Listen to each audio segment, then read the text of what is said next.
दिल बड़ी रोवाता बेवफा बेवफा तोहरे याद में दिल बड़ी रोवाता तन्हा में काटे सारी सारी रतिया तन्हा में काटे सारी सारी रतिया आजा ना अखिया रोवाता बेवफा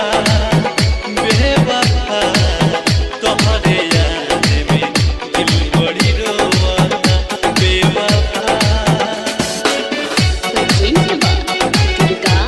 म्यूजिक हावे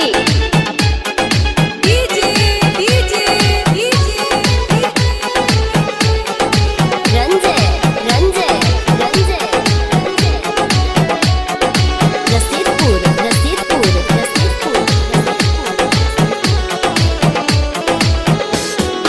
हमरा ना समझ में आइल गइलू काहे छोड़ के जाते जाते एक बार तू पीछे ना देखलू मोड़ के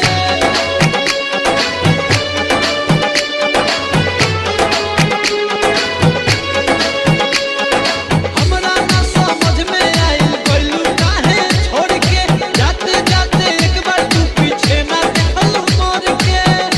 अगर मांग तुझे चांद तो लईती सनम तारा कदमों में खुद के बिछाईती सनम एक एक पल के तोहार बतिया एक पल के तोहार बतिया दिल हमर लेके ढोता बेवफा बेवफा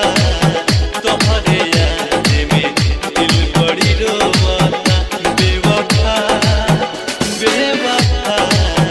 तोहरे याद में दिल बड़ी रोवाता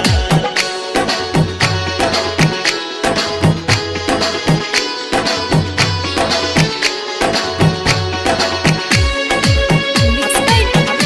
डीजे रंजय रसीदपुर गाय सनम तू ठीक ना कइलू हमरा के रोआई हो बोले तू चले बोले कि हम ना सब जुदाई हो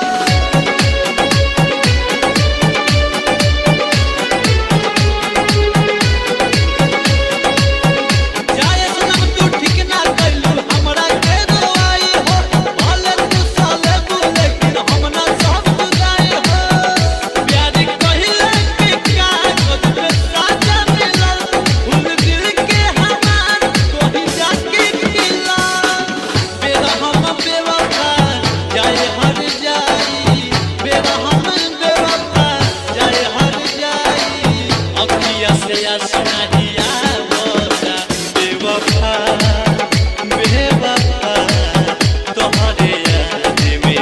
दिल बड़ी रोवाता बेवफा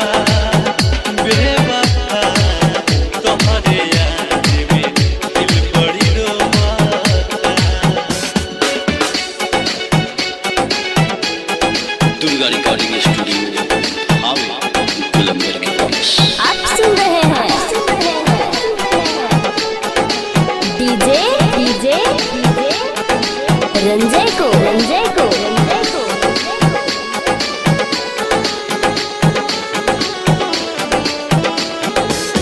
अब ना करे कबो ऐसन दिल के हुके टूटे हो मौत भले आ जाए पर यार के साथ ना छूटे हो